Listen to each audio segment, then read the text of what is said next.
de mejor manera el desarrollo de las políticas públicas para que esas sean cada vez más efectivas.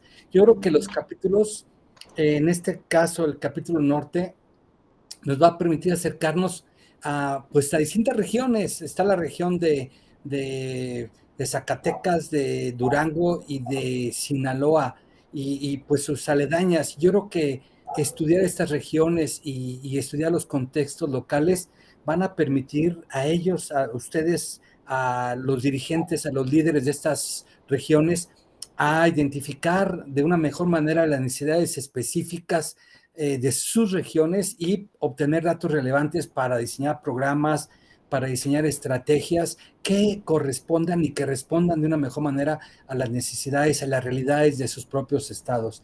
Yo creo que los beneficios de tener capítulos regionales para la investigación educativa descentralizada es fundamental, y yo creo que esto va a permitir un mejor entendimiento de la diversidad educativa en general. Vean ustedes, la investigación que van a hacer ustedes en estos 3 estados de la zona norte, pues va a permitir comprender de una mejor manera las particularidades de sus regiones, las diferencias culturales, lo que existe de diferencias económicas y sobre todo sociales y educativas, porque todo ello influye justamente en el sector educativo. Yo creo que por otro lado, identificar las necesidades específicas de la región norte para estudiar los contextos locales de los docentes investigadores. Aquí ustedes y sus docentes, sus investigadores que se unan a este ejercicio van a poder identificar las necesidades educativas, las brechas de acceso a la educación, cómo está la calidad de la enseñanza, cuáles son las necesidades sobre todo de los estudiantes pues con capacidades, con discapacidades, con capacidades diferentes, y sobre todo a ustedes les va a permitir que sus tomadores de decisiones tomen mejores decisiones para las políticas, para el diseño de las políticas educativas, para que esas sean más precisas y más efectivas. Y bueno, por otro lado, si ustedes participan, yo creo que se van a generar muchos datos relevantes. Aquí la investigación de sus propios estados, de sus propias comunidades y regiones, va a permitir que se tengan datos relevantes sobre el desempeño en general del sistema educativo, de las prácticas pedagógicas y de los factores que inciden, que son determinantes, que influyen, pero que también son preponderantes en las prácticas pedagógicas, los factores que influyen en el aprendizaje, los desafíos que enfrentan las propias escuelas, y esto evidentemente que va a ayudar a tomar una mejor decisión en materia de política educativa. Por otro lado, yo también creo y estoy seguro de que el desarrollo de programas y estrategias a la medida en función de las necesidades y la información que ustedes vayan obteniendo va a permitir que la investigación sea descentralizada y que permita desarrollar programas, estrategias educativas ad hoc que se ajusten verdaderamente a las características y a las necesidades de sus regiones, lo que va a aumentar evidentemente, yo creo, la eficacia en las intervenciones educativas y va a contribuir a mejorar la calidad de la educación en nuestro país.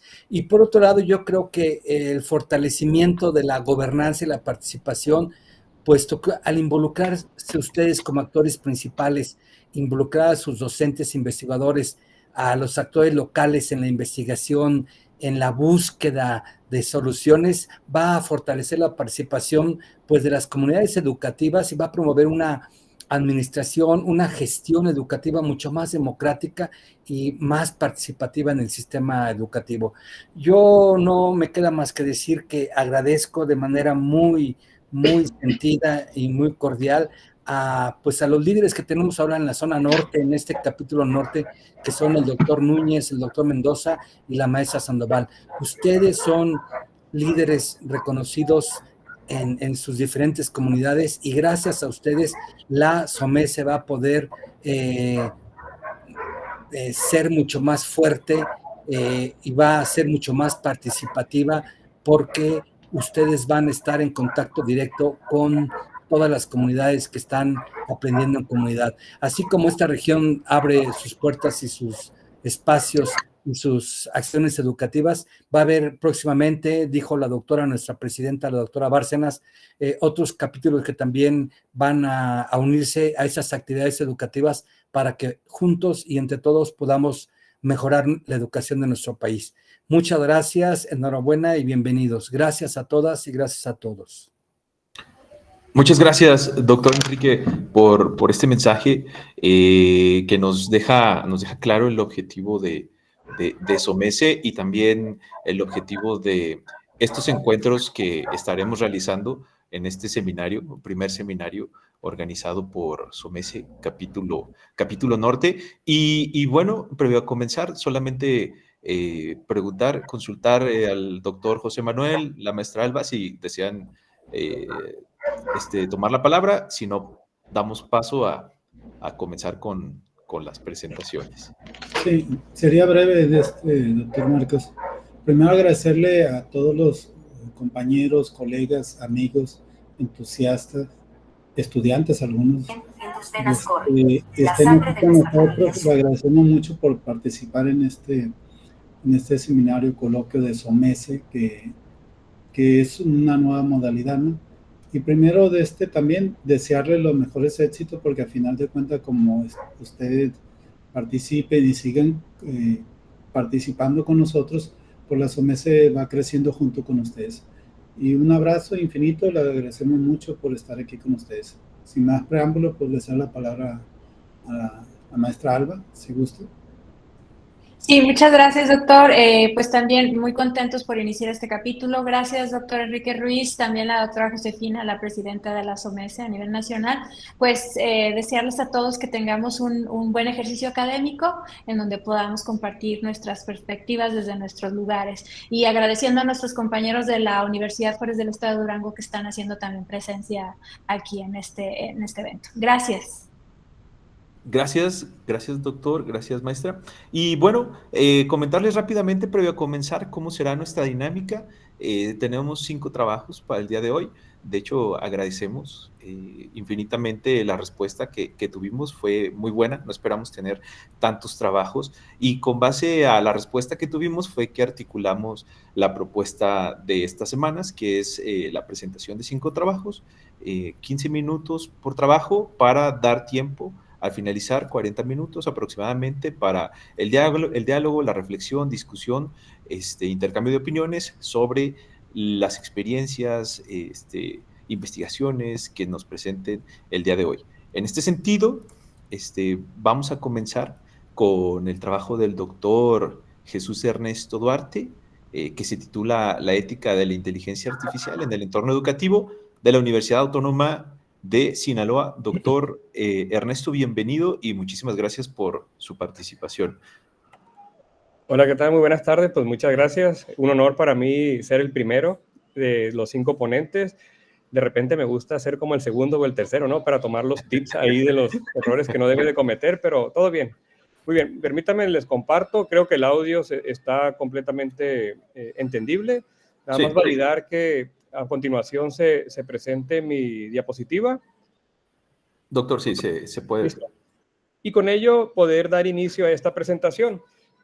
Una de las cosas que nos gusta a nosotros, los investigadores, es la sinceridad, ¿no? Y sobre todo el comentarles que esta participación está basado en un proyecto que surge justo por el primer seminario de SOMECE 2025, ¿no? Cuando el doctor José Manuel nos invita a la comunidad del norte, en este caso nosotros, con el apoyo que obviamente siempre brindarle a SOMECE, es generar esta investigación, la cual está en curso. Esa es la parte honesta, ¿no? Es una investigación que queremos y está en proceso de aplicarse el instrumento en un entorno universitario. Por lo tanto, me permito mostrarles la idea de lo que se piensa desarrollar y los antecedentes que ya se han trabajado para poder sustentar esta investigación, ¿no? Entonces, como lo comentaba, el título de la ética de la inteligencia artificial en el entorno educativo, específicamente entorno universitario. Los autores para esta investigación, su servidor Jesús Ernesto Duarte Gastelum y el doctor José Manuel Mendoza Román.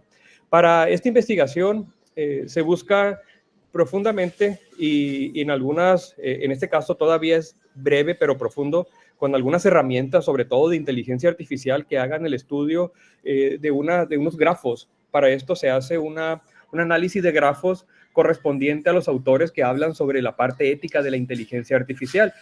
Creemos y vemos que es un tema muy importante, ¿no? Porque se ha dado mucho empuje al usa la inteligencia artificial, usa adecuadamente la inteligencia artificial, pero la parte donde qué uso se le está dando realmente desde la parte docente como desde la parte del estudiante. Y es aquí donde queremos hacer una investigación cuantitativa descriptiva, que adelante lo aclaro, para ver cómo el uso ético de la inteligencia artificial puede regularse y sobre todo buscar las mejores prácticas para que ambas partes en el proceso de enseñanza y aprendizaje vayan por buen camino, ¿no? El avance de la inteligencia artificial, nosotros podemos darnos cuenta desde los orígenes de OpenAI cuando surge ChatGPT, y desde ahí se empieza la competencia tecnológica de las grandes corporaciones sacando sus propios chats.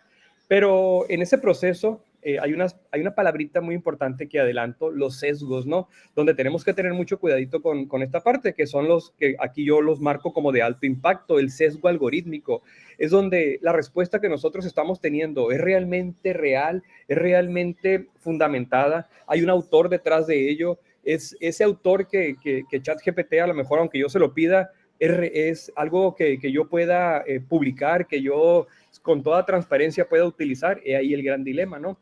Entonces, por la parte del estudiante, nosotros nos enfocamos en la privacidad de los datos del estudiante, cómo garantizarle que sus datos están siendo tratados con ética. Y ahí la parte que nosotros tenemos que también concientizar es la empatía humana, ¿no? Nosotros no dejar todo para la inteligencia artificial, y ese juicio que la parte pedagógica tenemos que tener muy cuidadosamente identificado. Dice, preguntas que yo resaltamos en esta parte es, ¿quién es responsable de los sesgos algorítmicos? Es una pregunta que se hace cuando se hace uso de la inteligencia artificial. Entonces, solemos decir, es que la IA tiene alucinaciones. Sí, pero la pregunta aquí es, esa alucinación no es para que tú la utilices, la copies y la pegues como una autoría propia. Se necesita buscar qué es esa información y sobre todo sustentarla con autores reales, ¿no? Sin duda alguna, la inteligencia artificial, en este caso, la parte de la información teórica de generador de texto predictivo, pues es importante que no tengamos esa confianza total en querer utilizar los datos tal cual los genera, ¿no? Ahora, otra pregunta, ¿cómo se garantiza la privacidad de los datos del estudiante? He aquí unas cuestiones de institución. ¿Cómo la institución va a garantizar que los datos que el estudiante está incorporando, pues se garantice esa privacidad? También se habla mucho sobre los datos cuando se piden al estudiante que los dejen como registro, ¿no? Ya no lo hablamos como parte del uso en la transparencia de la inteligencia artificial. Ahora, otra pregunta sería, ¿cómo puede la IA reemplazar funciones esenciales humanas como la empatía o el juicio pedagógico? La IA, en este caso para nosotros los investigadores y los docentes, no la podemos tener como un reemplazo en estas funciones. Tiene que tener el toque humano, esa empatía humana que aquí se resalta mucho, ¿no? Por otra parte, los dilemas éticos, los cuales son asociados con el uso de la inteligencia artificial, el uso justo, responsable, humanamente centrado de estas tecnologías. Nosotros tenemos que trabajar muy a detalle y sobre todo muy de la mano con nuestros estudiantes. Y si estamos en la parte de investigación, en práctica docente, pues con los profesores, ¿no? Esos dilemas éticos los gestionamos con la parte de los datos sensibles, la opacidad algorítmica. Sabemos de antemano que hay nosotros lo catalogamos como dos vertientes de la inteligencia artificial. Los informáticos, que se dedican totalmente a generar redes neuronales, lo que entienden perfectamente cómo se crea inteligencia artificial, y la parte que llegamos a utilizar esos productos que ya están hechos y que están en proceso de desarrollo y entrenamiento. Entonces, esos dos mundos, a final de cuentas, convergen para que nosotros empecemos a formar y a desarrollar habilidades tecnológicas en el uso de la inteligencia artificial, pero apegado al proceso de enseñanza-aprendizaje. Para ello, las reproducciones de sesgos sociales y la parte del rol humano, ¿no? La adopción de estos sistemas, en especial si nos enfocamos en plataformas de tutoría virtual, si los queremos crear ejemplos, aquellos asistentes virtuales o chatbot que podemos nosotros también tener en la parte de la inteligencia artificial, ¿cómo vamos a garantizar que esa información pues realmente no caiga con sesgos algorítmicos y esté presentando información con mucho cuidado, ¿no? Porque sabemos de antemano que cuando nosotros configuramos un chat, nosotros somos los responsables de esa información que también va a compartir con nuestros alumnos. Y ahí empieza la parte interesante del uso de la inteligencia artificial. Entonces, ¿cómo nosotros podemos entrar en estos dilemas éticos y poder ir perfeccionando cada detalle de ellos? Hay unos, sobre todo, analizándolo y platicándolo con mi colega, el doctor Mendoza, en esta investigación, un documento muy importante de la UNESCO, súper detallado, en donde se habla mucho sobre esta parte de la ética en el uso de la inteligencia artificial. Son cosas tan importantes que comunidades como la europea ha hecho sus regulaciones ya muy rigurosas en este sentido. Universidades que prohíben el uso de los celulares, universidades que dejan simplemente al alumno hacer uso deliberado de la inteligencia artificial y que sus trabajos no son revisados por algunos software que son detectores de IA o detectores de generación de texto por IA, palabras que hasta hay artículos científicos que identifican cuáles son las palabras con mayor frecuencia que generan la inteligencia artificial. Por cierto, datos curiosos que algunos investigadores se ha detectado que esas palabras aparecen mucho son palabras frecuentes que aparecen mucho en artículos científicos. Esto lo único que nos está garantizando que la publicación actual lleva mucho contenido de inteligencia artificial, que también están regulados por las revistas y están en proceso también de regularlo más a detalle. Entre los retos más relevantes que nosotros detectamos y queremos desarrollar en esta investigación es la gestión de los datos y sobre todo la percepción del alumno con respecto al uso de la inteligencia artificial y cómo vamos a hacer uso ético de ello, ¿no? La privacidad de los datos lo podemos resumir en cómo podemos llevarlo a cabo a las plataformas educativas. ¿Cuáles son las plataformas más importantes que tenemos en nuestros centros educativos? Moodle, por ejemplo, Microsoft Teams y creo que ya un poco menos, pero Google Classroom, ¿no? Son las plataformas más comunes en las cuales se maneja la parte de gestión de los datos. Y ahí es donde tenemos que tener cuidado. Los sistemas de aprendizaje, en ese caso, ¿cómo vamos a desarrollar esos sistemas a través de inteligencia artificial y garantizarle al alumno que tienen una herramienta educativa de seguridad? Y ahora llevarlos a una experiencia de aprendizaje, ¿no? Que es donde se detectan que es una cuestión que no se va a tratar en esta investigación, pero cómo personalizar el aprendizaje del alumno. O sea, esa parte sí estaría muy interesante que nosotros pudiéramos llegar a cómo analizar el uso ético de la personalización del aprendizaje y cómo a través de inteligencia artificial podamos llevar a lograr eso, ¿no?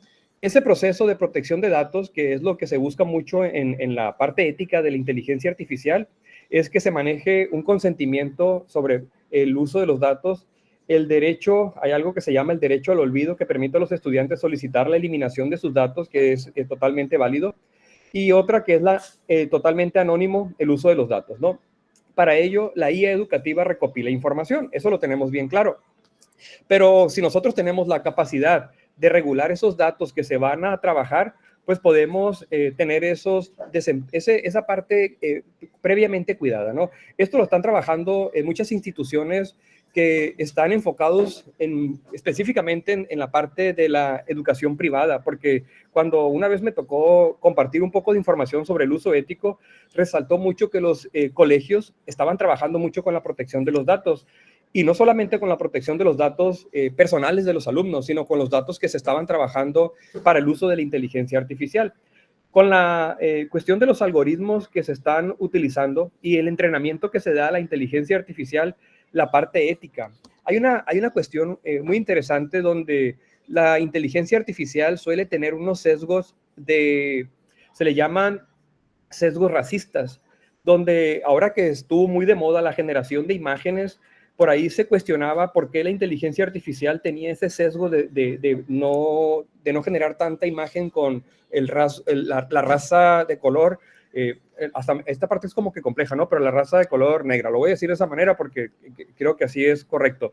Entonces, ¿por qué la inteligencia artificial? Ahí mostraba un caso de una prisión donde solía decir que las personas con esa característica étnica los catalogaba y les hacía un juicio erróneo, ese sesgo algorítmico donde la tendencia era a no contratación. Veamos cómo en un entorno no educativo generaba esa parte del sesgo, pero cómo también puede afectar, si nosotros lo aplicamos en una automatización del proceso educativo, puede generar esos sesgos en catalogar alumnos y que realmente los ponga en un apartado totalmente diferente con alumnos que quizá tengan habilidades distintas. Y esa es la parte ética en la que está un poco complejo, pero se tiene pensado llegar a ello, ¿no? A controlar la parte de la automatización, pero con el uso ético. Para ello, los sistemas basados en IA, donde la parte de la transparencia es muy importante, pero sobre todo el docente y el estudiante debemos de cumplir, aquí lo manejamos como un iceberg en el cual que para lograr lo que se ve acá, los sistemas de IA pues tienen trabajo previo que realizar como el déficit de responsabilidad, la parte de la falta de comprensión, aquí lo detallamos un poco más, pero es como tan importante el que las bases de la parte ética van a lograr el uso correcto de esta inteligencia artificial y sobre todo la transparencia, ¿no? Para ello se busca identificar criterios, desarrollar protocolos explicables, pero sobre todo justificar recomendaciones. Se está trabajando mucho con documentos de inteligencia artificial que no vayan con la opacidad, aquella llamada caja negra, donde los modelos de IA dificultan la comprensión de los criterios. Y hay autores donde dicen que para la parte que justamente ayuda en esto, donde la IA que permitan justificar de manera accesible las recomendaciones y evaluaciones emitidas.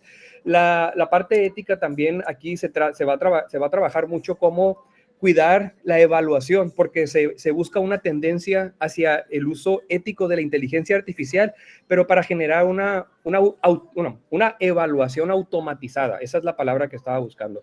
Para ello, se busca que se haga una relación entre la tecnología y la humanidad.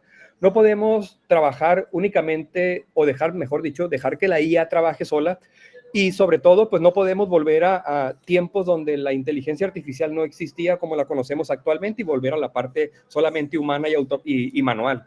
Para ello, pues se busca un equilibrio entre la tecnología y la sensibilidad de uso para lograr una IA ética y que, sobre todo, no sea el reemplazo total de la humanidad, ¿no? Tiene que trabajar mutuamente. Este proceso de investigación se busca que cumpla con una metodología, la cual va a ser explorar las percepciones prácticas y esos dilemas éticos. Para ello se va a desarrollar un instrumento totalmente validado, el cual constará de los ítems que tenga que totalmente ser por juicios de expertos aprobados, que eso está en proceso. En este caso se buscará una muestra. La verdad que normalmente se trabaja entre 280 mínimo, esperamos que 300 con esperas de llegar a los 400 por las dimensiones de la escuela.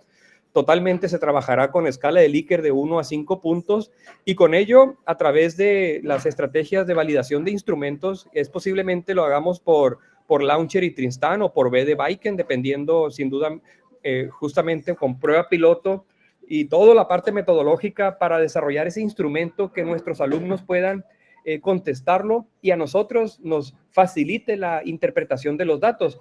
En una primera etapa, que es la que se muestra ahorita, se pretende que sea totalmente cuantitativo, pero si los datos nos muestran una necesidad de una investigación cualitativa, pues se buscará complementar esta investigación con ya totalmente una ruta mixta, implementando algunas entrevistas, ¿no?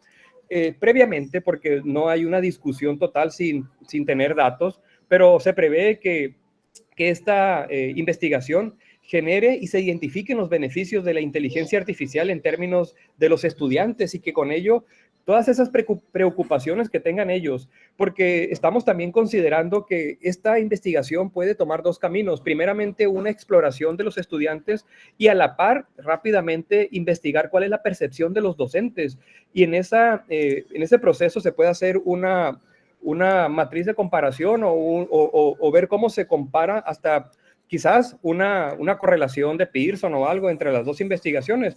Asimismo, se espera que los docentes pues también se identifiquen esas áreas de capacitación que deben de ser necesarias para el uso ético y correcto de la inteligencia artificial.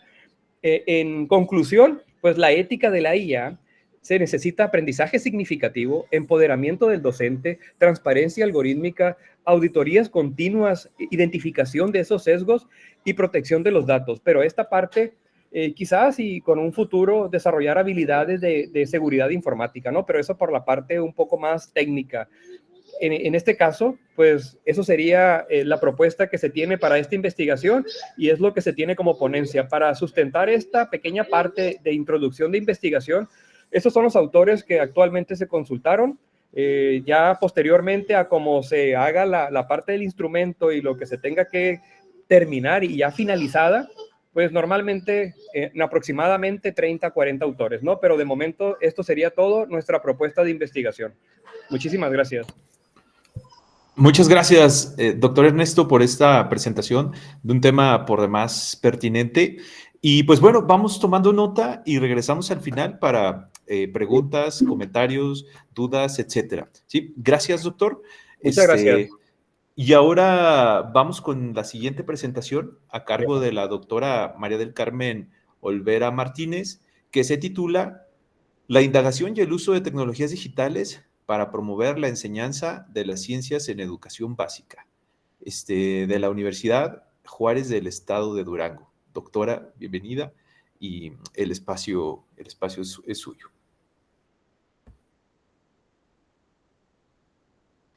Hola, muy buenas tardes a todos. Muchas gracias por estar aquí en este seminario. La verdad que antes de dar la presentación, la plática, quiero agradecer el espacio que se abrió para el capítulo norte. Ya es algo por ahí que se había platicado desde hace tiempo y me da mucho gusto ver que ya se está concretando y que bueno, estamos aquí muchas personas de instituciones aquí cercanas, hermanas, y creo que es el comienzo de un buen trabajo y de buenos resultados que vamos a estar realizando, ¿verdad? Entonces, bueno, miren, me voy a permitir compartir la presentación. Ustedes me dicen si ya se ve de manera completa. Sí. Doctora. ¿Sí? Ah, ya no sale ahí el título. A ver. Ahí ya se ve completo, ¿verdad? Sí, doctora. ¿Sí? Sí, doctora. Sí. Ok, bueno, miren, la intención de lo que yo les quiero platicar es acerca de un trabajo que se ha venido realizando ya desde hace un tiempo, unos 2 años más o menos, que va enfocado precisamente en tratar de incorporar esta parte de la indagación y el uso de las tecnologías digitales en la enseñanza de las ciencias en la educación básica. ¿Cuál es la razón por la que nosotros nos empezamos a enfocar específicamente en esta temática?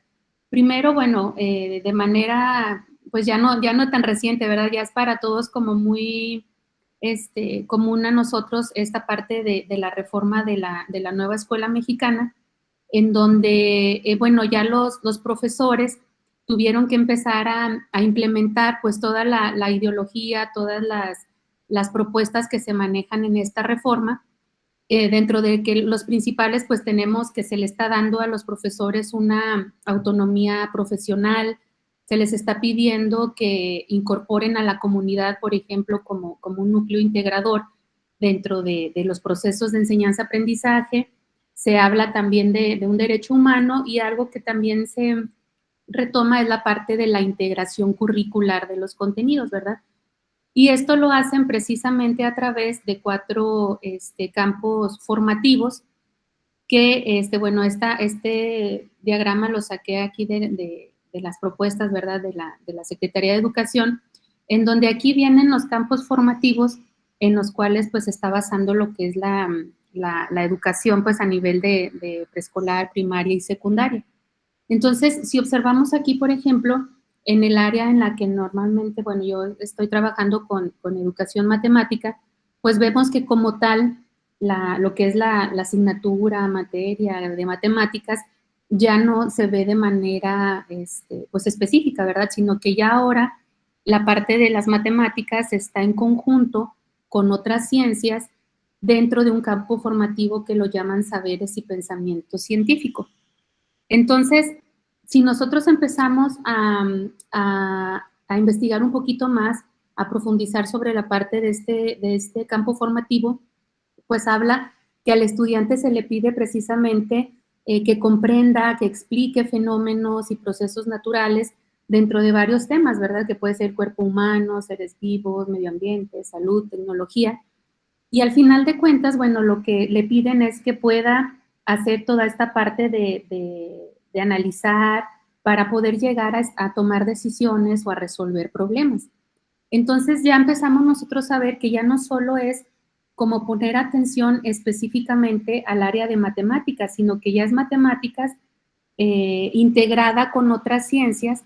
Y entonces, dentro de todo lo que se empieza a hablar de la nueva escuela mexicana, hay una partecita que nos empieza a llamar la atención, que es la parte de la interdisciplinariedad.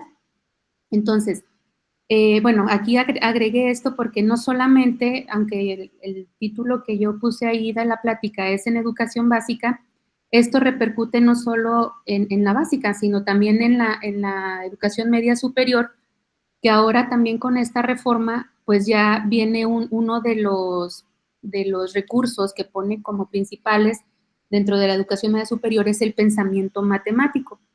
Y entonces, en el pensamiento matemático, pues nos habla que ya no solo es la parte de procedimientos, sino también es la solución de problemas, la modelación, procesos de razonamiento, la interacción con el lenguaje.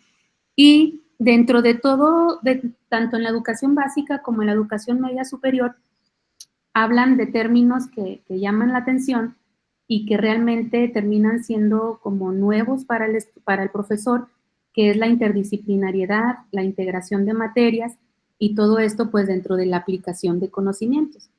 Y entonces empieza a haber propuestas que hablan como por ejemplo el uso de las metodologías activas, que puede ser aprendizaje basado en proyectos, aprendizaje basado en la indagación, pero específicamente para el área de matemáticas o la área del enfoque, perdón, del campo formativo de científico, hablan de un aprendizaje basado en la indagación con un enfoque STEM.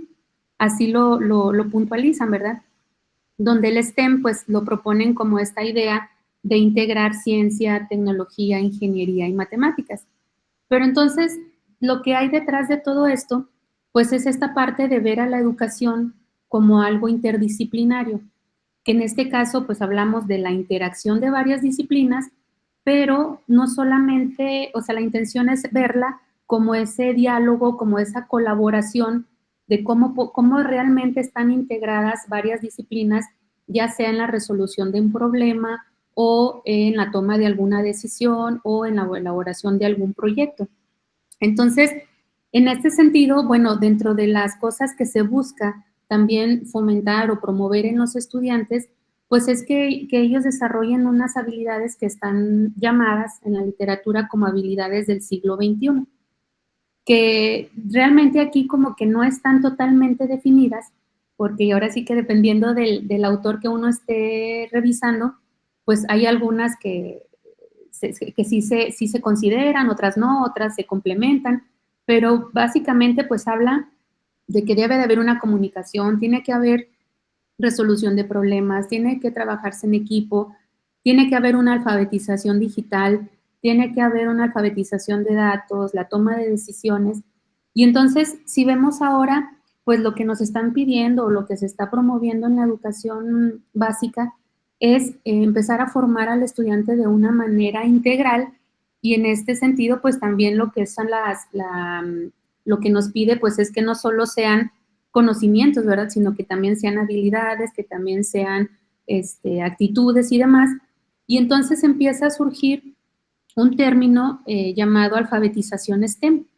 Digo, hay varias definiciones, traté de recuperar una que es así como de las más cortitas, con la intención meramente de empezar a platicarles hacia dónde es a donde queremos llevar esta parte de la integración de la indagación con el uso de tecnologías digitales. queremos nosotros llevar al estudiante a que pueda él estar alfabetizado en estas ideas de que pueda identificar, que pueda aplicar, que pueda integrar conceptos, pero de la ciencia, la tecnología, las matemáticas, y todo esto para comprender problemas complejos, ya sea también para resolver problemas o para tomar de decisiones, ¿no? Toma de decisiones y todo esto dentro de de lograr en ellos que sea se promueva la innovación, ¿no? En esas soluciones.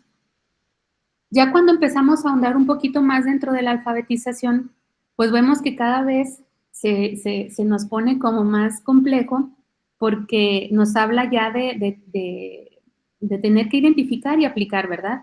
Pero entonces son varias ciencias, lo tenemos que aplicar de manera integrada, lo tenemos que comprender, tenemos que tomar decisiones, tenemos que aprender a usar tecnologías digitales, tenemos que reflexionar, ¿sí? Y entonces como que de pronto todo esto se vuelve muy complejo y lo que nosotros al final empezamos a rescatar o empezamos pues sí, a identificar es que el primer reto que tenemos dentro de la educación básica es poder diseñar actividades que puedan cumplir con todo esto que se está promoviendo en la nueva escuela mexicana. Y entonces tratamos como de retomar las ideas principales o las ideas básicas de las propuestas y entonces todo esto nosotros lo llevamos hacia la parte de la indagación, de poder primeramente conocer de qué es de lo que se trata la indagación para precisamente a partir de ahí poder nosotros plantear algún tipo de propuestas para los profesores, ¿verdad? Entonces, cuando nosotros estamos viendo esta parte de la indagación, pues nos damos cuenta que en esencia lo que se está pidiendo o lo que se promueve es que la persona pueda experimentar, que la persona se vea involucrada, por ejemplo, en el desarrollo de algunos fenómenos o en el análisis de algunas situaciones problemáticas, por llamarlo así, para tratar de dar soluciones a esas situaciones, a ese problema, a eso que andemos nosotros analizando. Y dentro de esas, en la búsqueda de esas soluciones, pues tenemos que andar de cierta manera como pasando, ¿no? Por los procesos o por los pasos del método científico y todo esto pues nos lleva de alguna manera a poder promover o poder fortalecer conocimientos, poder fomentar algunas actitudes, algunas habilidades. Y entonces aquí lo que empezamos nosotros a rescatar es que el estudiante tiene que empezar a tener un comportamiento activo dentro del desarrollo de su aprendizaje, ¿sí? Y entonces, dentro de esas actividades que él tiene que emprender, pues tiene que aprender a formular preguntas, aprender a plantear diversos métodos, ¿no? Para poder llevar a cabo, por ejemplo, un experimento o analizarlo. Tiene que a ser sistemático, por ejemplo, en la toma de datos. Tiene que aprender a analizar esos datos para finalmente poder tomar decisiones, para poder dar soluciones o comunicar simplemente los resultados que va obteniendo, ¿verdad? Entonces, es todo un proceso que implica la parte de la indagación. Y entonces aquí el hecho de que nosotros como profesores, podamos empezar a implementar esta parte de la indagación, pues tenemos que tomar en cuenta que ya nuestra participación ya no es el hecho de estar transmitiendo nada más conocimiento al estudiante, ¿no? Sino que tenemos que empezar a ser facilitadores de ese aprendizaje. Tenemos que aprender nosotros como profesores a plantear preguntas y cuestionamientos que realmente puedan motivar al estudiante y que precisamente como que los podamos enganchar, ¿no? Para que ellos también puedan sentirse motivados durante todo el proceso de la indagación.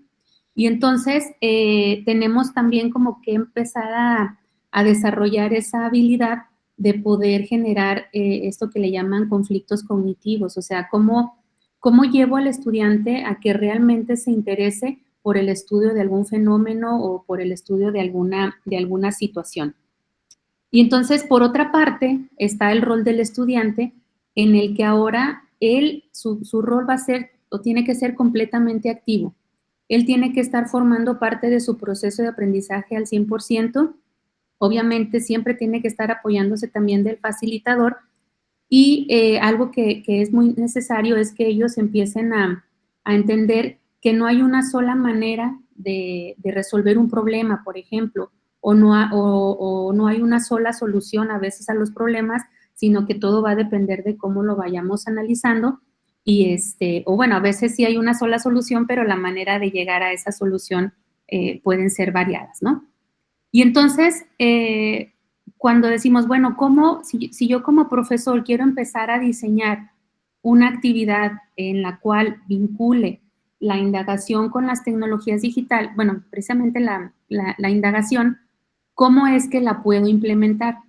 Entonces, dentro de la teoría, nos damos cuenta que podemos aplicar la indagación desde diferentes perspectivas, ¿no? Que puede ser, por ejemplo, una indagación confirmatoria, una indagación estructurada, una indagación guiada, una indagación abierta, que básicamente esto va a depender del nivel de intervención que tenga el profesor dentro de la actividad, ¿no? Dentro del desarrollo de la actividad. Podemos ir desde una indagación en la que el profesor sea el que vaya marcando las pautas de los pasos que va siguiendo el estudiante, hasta una indagación completamente abierta en donde incluso los estudiantes participan en plantear las preguntas que ellos quieren empezar a indagar, ¿no? Entonces, bueno, al final de cuentas lo que logramos retomar pues es esto, ¿no? Que tenemos que generar un ambiente en donde el estudiante construya, bueno, sea participante en la construcción de su conocimiento, donde sea, bueno, tenga una participación activa y donde el estudiante se promueva, ¿no? Que él pueda empezar a desarrollar la habilidad del planteamiento de preguntas que sean productivas. Eso es importante, ¿verdad? Y otro es el trabajo en equipo y pues generar las discusiones. Entonces, bueno, como que tomando toda esa parte de la literatura, la pregunta que se nos viene a la mente es cómo lo vamos a poder implementar. Entonces, les quiero compartir una actividad, bueno, que tratamos nosotros de diseñarla con base en estas propuestas de las fases las propuestas que han publicado algunos autores en cuanto a las fases que debe de pasar uno cuando está trabajando con indagación. Aquí puse dos que son como las que normalmente les llegan a los profesores como referentes, pero al final de cuentas las logramos sintetizar en estas 4 fases en las que tenemos que diseñar actividades que empiecen con una focalización, con una introducción al tema, tratar de recuperar, por ejemplo, los conocimientos previos, para después pasar a una fase 2 en donde ya puede involucrarse una exploración, una experimentación, pueden diseñar algunos métodos de investigación y después ya la fase 3 es precisamente poder empezar a analizar qué es lo que pasó durante la fase 2, ¿verdad? Que ya puedes empezar a reflexionar, puedes organizar datos, estructurar las respuestas a las preguntas que se hayan planteado, según sea el caso de la actividad. Y finalmente, en la fase 4, pues tiene que haber un proceso ya sea de aplicación o presentación de los resultados o un proceso de metacognición. Entonces, bueno, por ejemplo, aquí este diseño parte se les propone a los estudiantes una actividad, bueno, una lectura más bien, en la que se empieza a sensibilizar al estudiante, a contextualizarlo acerca de un estudiante de secundaria que vende paletas de hielo en la escuela y de pronto, bueno, su hielera se descompuso, pero él no quiere dejar de vender y anda buscando algún remedio casero que le permita mantener sus paletas en buen estado y no perder la venta, ¿no?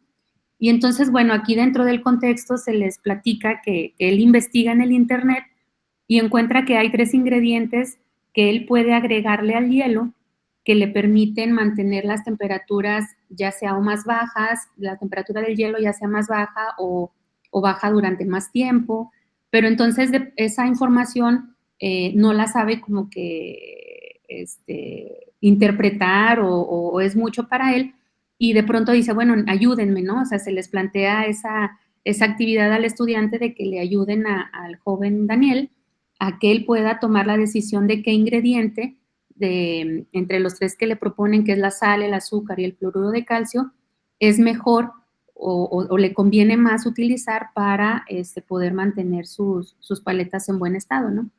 Y entonces, en esta primera fase, que les comento es como de focalización, de contextualización, se les hace algunas preguntas en las que, pues bueno, es como tratar de ver si se está entendiendo la problemática y que de primera opción ellos puedan dar alguna solución así como inmediata con base en las experiencias o conocimientos previos, ¿no? Y entonces ahí podemos empezar a rescatar qué tan familiarizados están los estudiantes con algún contexto relacionado al que se plantea aquí. Y luego, en la fase, en la misma fase 1, se les pide que se empiecen a organizar en equipos para que ellos puedan empezar a idear un plan de acción para empezar a ayudar a Daniel, ¿verdad? O sea, ¿qué podrían hacer ellos? ¿Qué tendrían que experimentar para poder darle una respuesta un poco más certera a Daniel? Y entonces viene la fase 2, que es la experimentación y la toma de datos, en donde aquí a los estudiantes se les proporciona un sensor de temperatura sumergible, que este sensor lo que hace, pues, precisamente es ir sensando la temperatura, y ellos deciden, por ejemplo, con los botoncitos que tienen ahí, deciden qué tanto, cada cuándo hace la toma el sensor, si cada segundo, cada 2 segundos, cada 3 segundos, y se va registrando en una base de datos que después ellos van a ir analizando, ¿verdad? Y entonces, bueno, aquí pongo algunas imágenes de cómo ellos van empezando a hacer sus experimentos, pero aquí la toma de decisiones va desde cómo empiezan a hacer ellos el prototipo.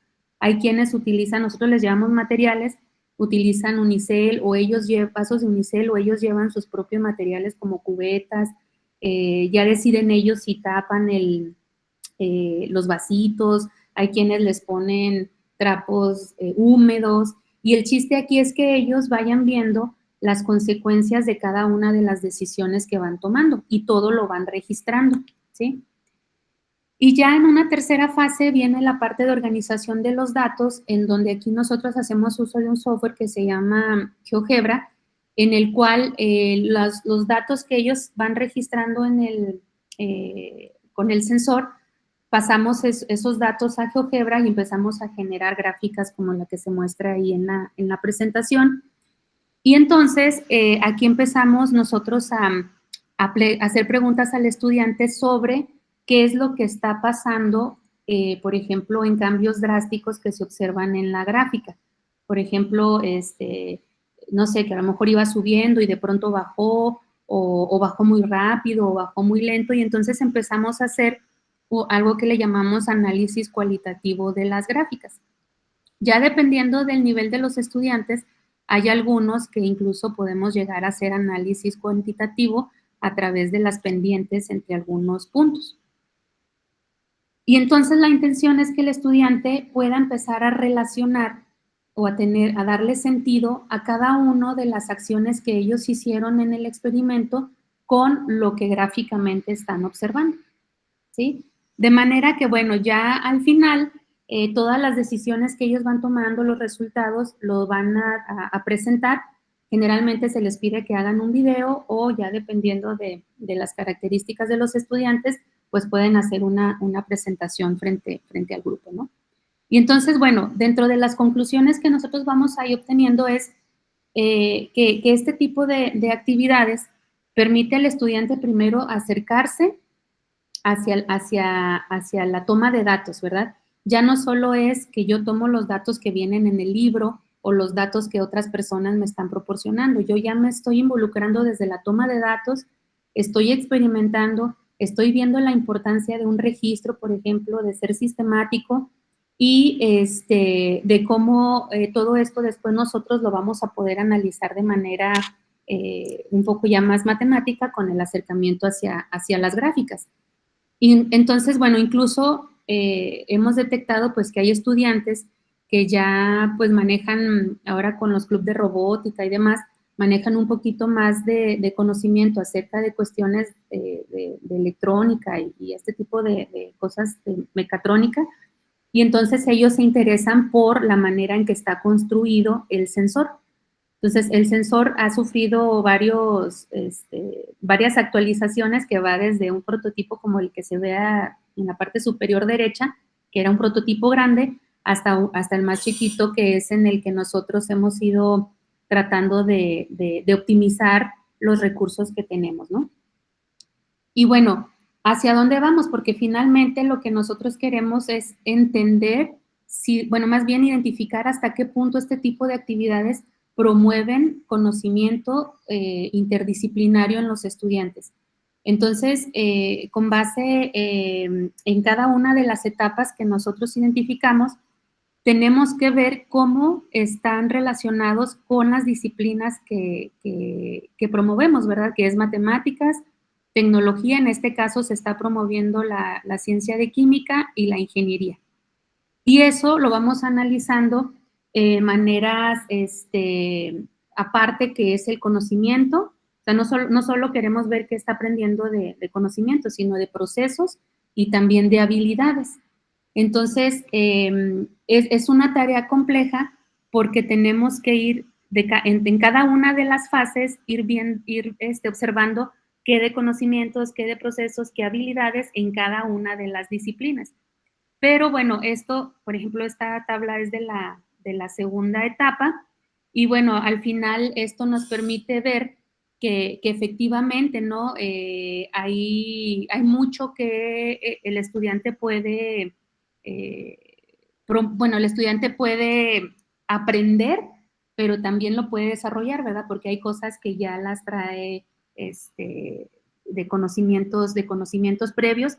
Aquí, por ejemplo, una dificultad que a veces tenemos, pues es la parte de las habilidades, en las que de pronto no es tan fácil separarlas de acuerdo a las disciplinas.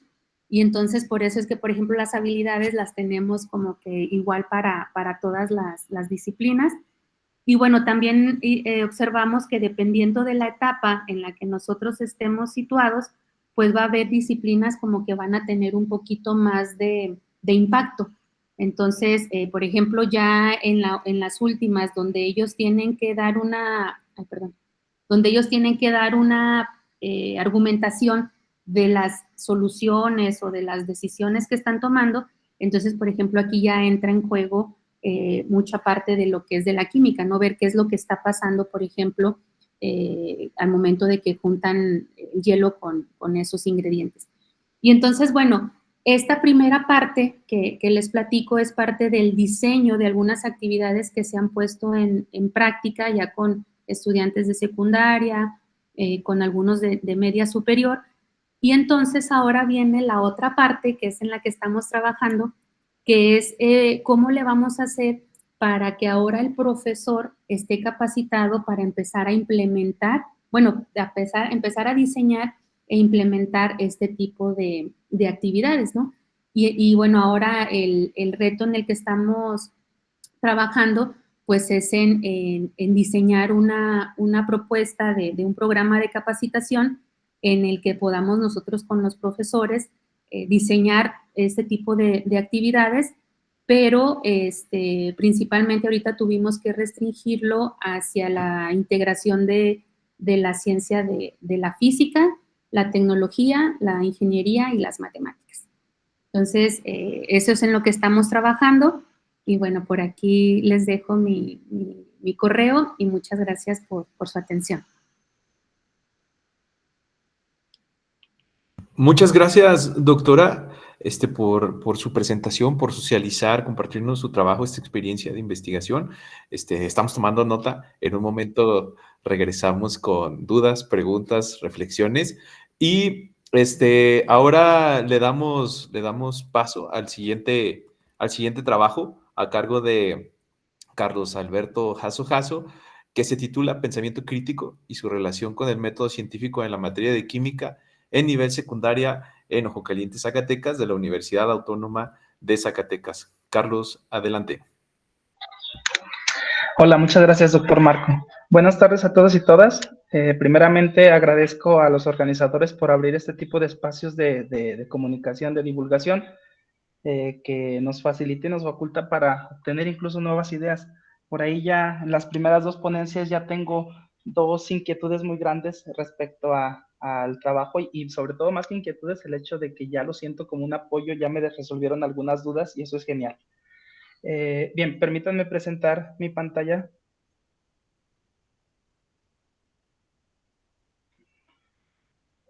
Por favor, me confirman si es que se puede observar. Sí. Sí, se ve. Sí, gracias. Por ahí quisiera que se viera mejor, pero se puede. Listo, creo que eso está mejor. Bien, en este tema que me toca a mí presentar, pues trato de hacer una relación positiva entre el pensamiento crítico, el método científico y la implementación de una herramienta didáctica denominada laboratorio cibertrónico. Presenta su servidor Carlos Alberto Jasso y como colaborador el doctor Marco Manuel Ibarra Núñez. Bien, ¿cuáles son los ejes centrales de esta investigación? Esta investigación parte desde la materia de química principalmente y con la utilización de estrategias diseñadas a través del método científico, utilizando como una herramienta didáctica o como una propuesta didáctica los laboratorios cibertrónicos, con la finalidad de promover el pensamiento crítico en estudiantes de primaria, perdón, estudiantes del nivel secundaria de tercer año. ¿Por qué el pensamiento crítico? Bueno, dada la tendencia o dada los nuevos cambios de reforma educativa en esta propuesta del 2022, pues el pensamiento crítico ha tomado un punto central de observación. Se habla de promover este pensamiento crítico, sin embargo, en las propuestas didácticas que se nos presentan en esta nueva reforma educativa, pues no se especifica directamente o no se nos dice cómo establecer esa relación entre el desarrollo del pensamiento crítico y las actividades que se lleven a cabo en la práctica cotidiana. De ahí surgió, de esa inquietud surgió mi tema o mi pensamiento relacionado con esta investigación.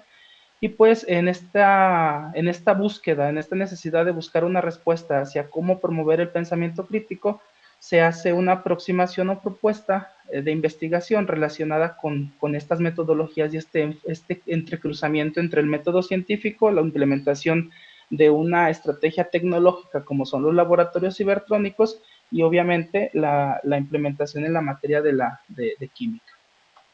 ¿Qué es el pensamiento crítico? Bueno, en términos muy simples, el pensamiento crítico se trata de aplicar estrategias cognitivas para obtener un fin.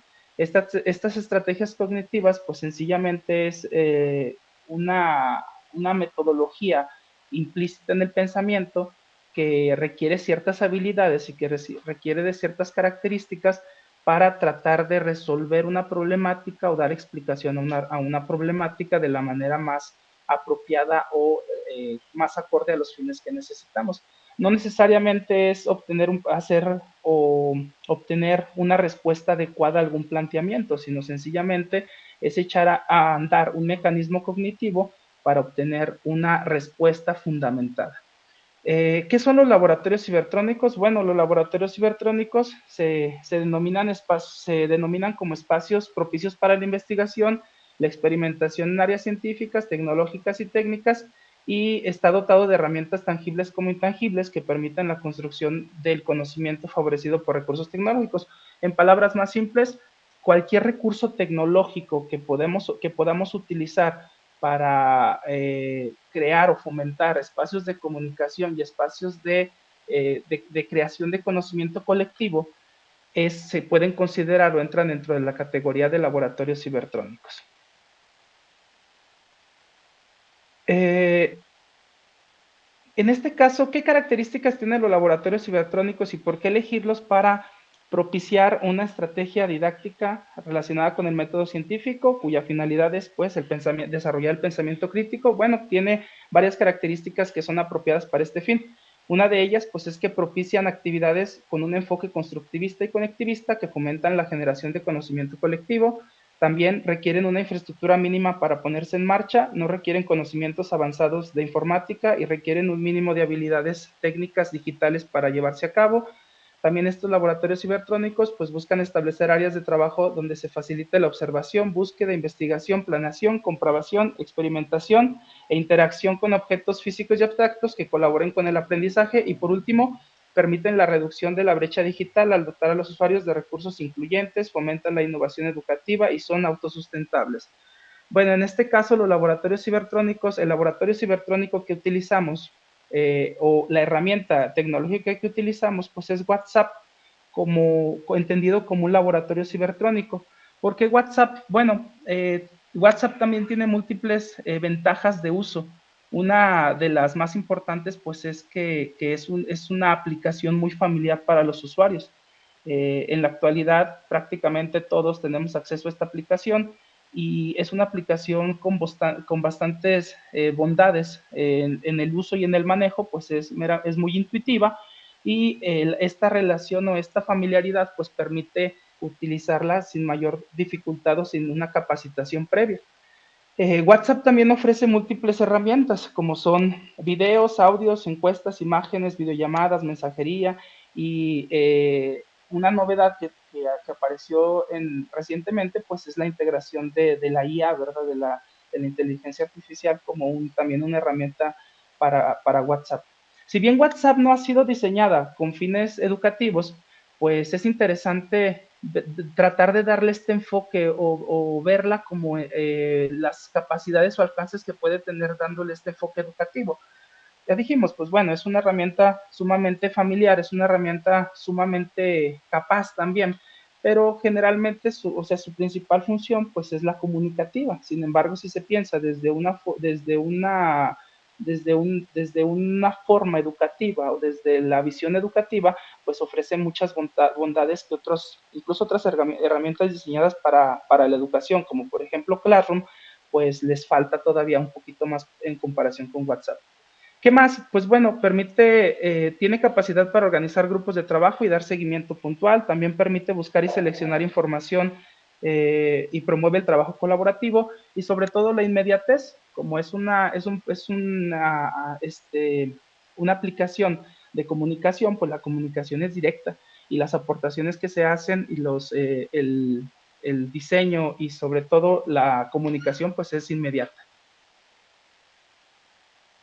Bien, este trabajo tiene una metodología muy bien establecida que implica desde el conocimiento primeramente de un diagnóstico para observar a estos sujetos de estudio, que en este caso son alumnos del tercer año de secundaria.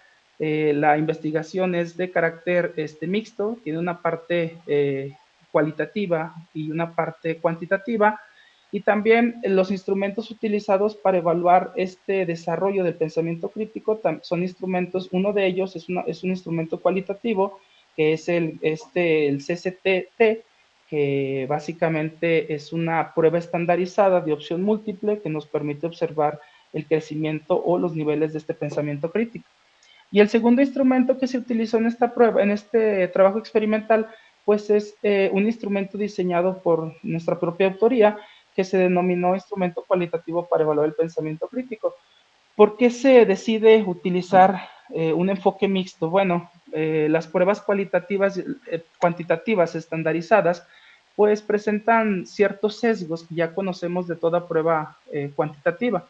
Uno de ellos pues es que requiere de cierto nivel de comprensión lectora. En el caso de esta prueba específica, para tratar de contestar lo más real posible, obtener unos resultados lo más real posible a las respuestas que den los evaluados. También en este tema de la contextualización, estas pruebas estandarizadas de pronto carecen de esa contextualización necesaria para que las respuestas tengan esa certidumbre, esa realidad en el proceso de evaluación. y por ello se diseñó una prueba cualitativa para complementar estas pues, carencias o debilidades que puede tener un instrumento cuantitativo. Nuestra intervención se fundamentó o se basó en siete momentos, en siete sesiones de trabajo que están fundamentadas o fueron desarrolladas meramente con las actividades o con los pasos del método científico. Una de ellas, pues, la primera es la búsqueda y selección de información. La segunda actividad fue planeada en la formulación de inferencias o de hipótesis. La tercera actividad fue planeada con la experimentación meramente o la recabación de estos datos para contestar la hipótesis. La quinta sesión, perdón, se propone meramente el análisis de la información y posteriormente la formulación de conclusiones de este análisis o de esta actividad investigativa que llevaron a cabo las y los alumnos en esta propuesta didáctica. Y por último, pues hubo una sesión de reflexión y de retroalimentación.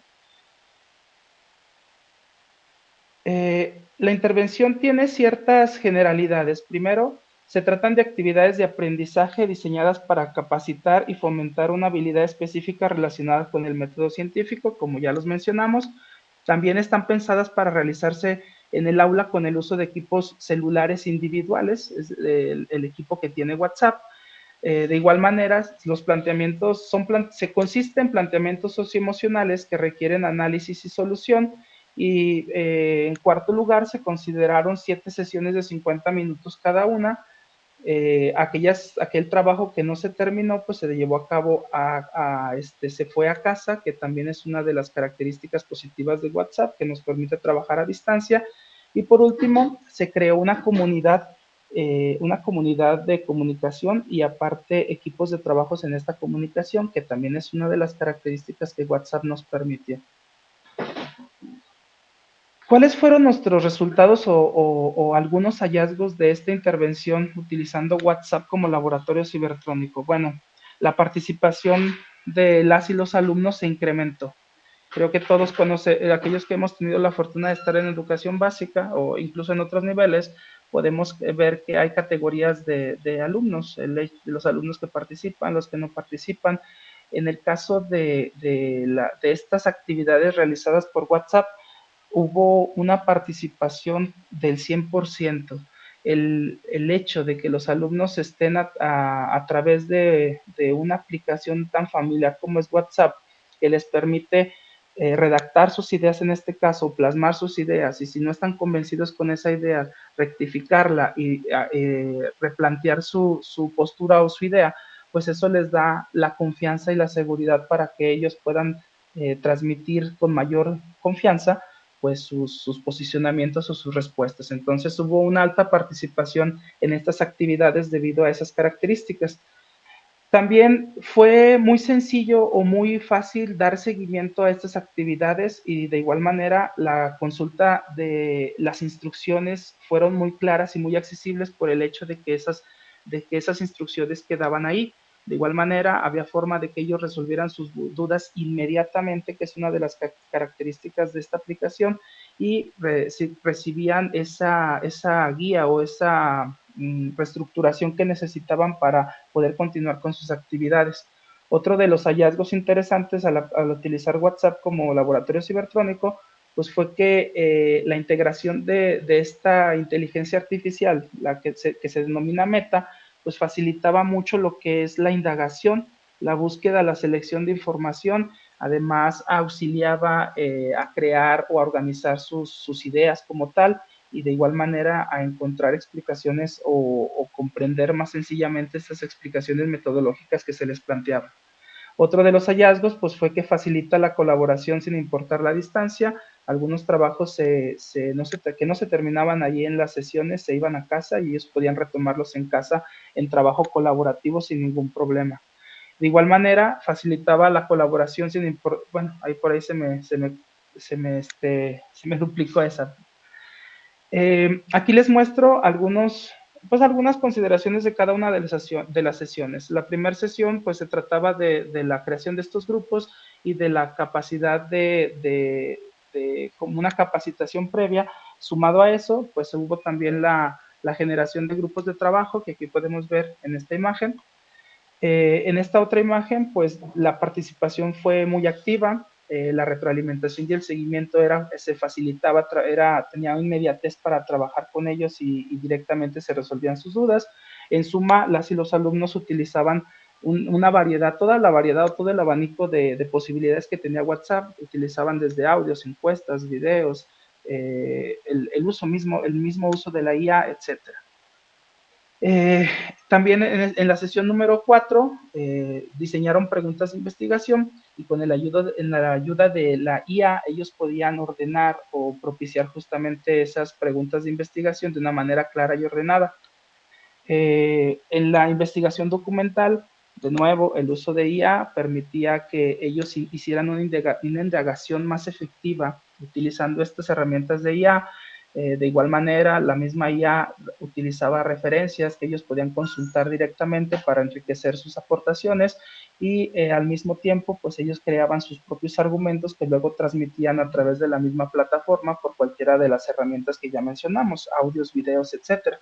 En el caso de algunas sesiones se plantearon la utilización de materiales audiovisuales, en otros se utilizaron específicamente audios como podcasts, etcétera, etcétera. En el caso del producto final o al momento de analizar la información, pues WhatsApp presentó también una facilidad para realizar una retroalimentación. Ellos podían comentar directamente sobre los mensajes y hacer aportaciones, por ejemplo, de los productos que habían diseñado, y esto, aparte de enriquecerlas o de enriquecer las aportaciones que hacían los compañeros, pues también les facilitaba o les daba una forma de ir de alguna forma tomando confianza. En la reflexión de lo aprendido, de igual manera, se podía, bueno, aquí muestro una imagencita únicamente de esa retroalimentación que se hizo al final en la sesión número 7. Bueno, los resultados de esta aplicación. En el primer apartado, que es el instrumento cualitativo, el instrumento arrojó un desarrollo positivo en los niveles del pensamiento crítico relacionados o de incremento del pensamiento crítico, ¿verdad? En esta grafiquita les pueden observar cómo específicamente en el grupo de estudio, que son los que están identificados como color naranja y color azul, hubo un incremento porcentual, un incremento porcentual en los valores de los niveles del pensamiento crítico. En este caso hubo un crecimiento de 13.5 a 19.5 en el puntaje general de esta prueba para el pensamiento crítico. Para dar validez a estos datos se utilizó una evaluación estadística que nos arrojaba una concordancia positiva debido, perdón, por ahí se me pasó un poquito el dato, pero por ahí una concordancia positiva relacionada con los valores finales o los niveles de desarrollo del pensamiento crítico. En esta misma prueba para el pensamiento crítico hubo diferentes tareas de evaluativas o diferentes características de evaluación. Solamente aquí les muestro, es una prueba que está diseñada por 3 tareas y cada una de las tareas tenía 3 ítems diferentes para evaluar. En este caso muestro una de las tareas, que es la tarea número 3, que evaluaba el análisis de la situación, la argumentación y la capacidad para decidir y las propuestas de solución planteadas. Fue una de las pruebas donde hubo mayor crecimiento. De igual manera, la prueba se puede observar el crecimiento post-intervención de color azul y vemos que hay un crecimiento en todas las áreas, siendo la argumentación de las decisiones aquella que tuvo un crecimiento mayor. Para la prueba cuantitativa, en el grupo de estudio también hubo un crecimiento significativo. Si bien hubo un crecimiento con un índice porcentual un poco bajo, que es aproximadamente de 1.4 un puntaje de 1.4 de crecimiento, este grupo de estudio se muestra claramente un incremento hacia desarrollar habilidades específicas del pensamiento crítico. Aquella habilidad que tuvo un mayor crecimiento, pues fue la capacidad de deducción, que pasó de un 49.18 a un 54.23. Los autores de esta prueba invitan a hacer una corrección para tomar en cuenta las relaciones, o más bien las respuestas que son contestadas de una forma, pues sin pensarlas tanto, ¿verdad? Sin analizarlas previamente. Y en esa corrección, de igual manera, se vio un incremento positivo hacia la utilización de los laboratorios cibertrónicos como una herramienta para propiciar el pensamiento crítico. En los niveles de efectividad corregidos para esta prueba cuantitativa, también se ve en el grupo de estudio un claro crecimiento de 1.4 a favor del grupo post-intervención, es decir, pues que claramente se observa un desarrollo positivo, una relación positiva entre la utilización de estos laboratorios cibertrónicos, las actividades diseñadas a través del método científico y el desarrollo del pensamiento crítico. También esta prueba tenía varios ámbitos de observación. Entre los ámbitos más importantes, entre los 4 ámbitos que se evaluaban, era la introducción, la credibilidad, la deducción y la observación de supuestos o hipótesis. En este caso, el ámbito que tuvo más crecimiento pues fue la deducción. Se puede observar de color verde aquí en nuestra grafiquita. Hubo un afianzamiento parcial en las habilidades para derivar patrones y relaciones lógicas a partir de los datos observados. También permitió una mayor comprensión de la importancia de la experiencia y la intención de quienes emiten la información, es decir, crean un juicio pertinente de las fuentes de información. También se observó una mayor capacidad para vincular hechos y extraer conclusiones lógicas, y de igual manera se observó una mejoría considerable en la capacidad para observar detalles, es decir, para observar elementos que no se plantean abiertamente, y también previsualizar múltiples escenarios de respuesta, es decir, podían anticipar ciertas respuestas. Entre las conclusiones que hemos obtenido de este estudio específicamente relacionado con el uso de laboratorios cibertrónicos, pues tiene que ver que la utilización de WhatsApp, entendido como un laboratorio cibertrónico, y la implementación de actividades de aprendizajes basadas en el método científico promueven el desarrollo del pensamiento crítico en estudiantes de tercer año de secundaria.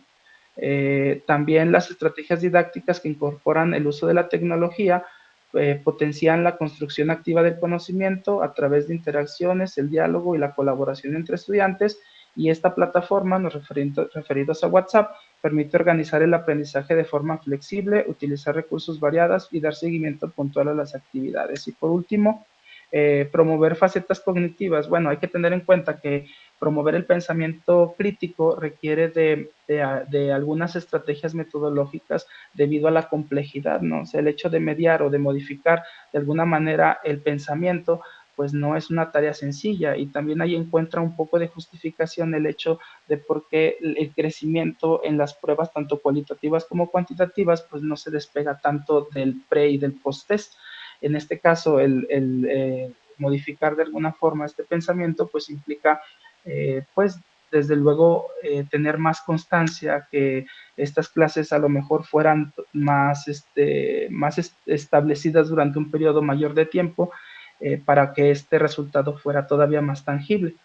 Esta aproximación permite a los estudiantes conducir su pensamiento de manera reflexiva hacia el pensamiento crítico, lo que facilita la toma de decisiones fundamentadas.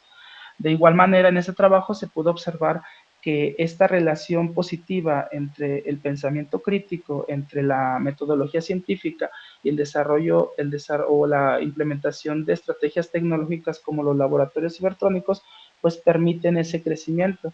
Teniendo en cuenta también el momento histórico donde nos encontramos, que el uso de la tecnología viene a ser un medio para muchos fines, y que estamos en una época del conectivismo, pues en la utilización de este tipo de laboratorios o herramientas pues es pertinente para estos fines educativos.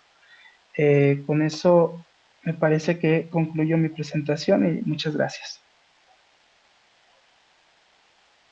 Muchas gracias, Carlos, por también tu presentación, por compartirnos esta experiencia de investigación y pues bueno, vamos a dar espacio ahora sí a las preguntas, inquietudes, reflexiones, lo que ustedes consideren. Quien desee participar, por favor, levante su mano. Y bueno, mientras se animan a participar, solamente recordarles que quienes presenten en estas sesiones tendrán la posibilidad de participar en la edición de un libro que va a estar publicada por la SOMESE Nacional.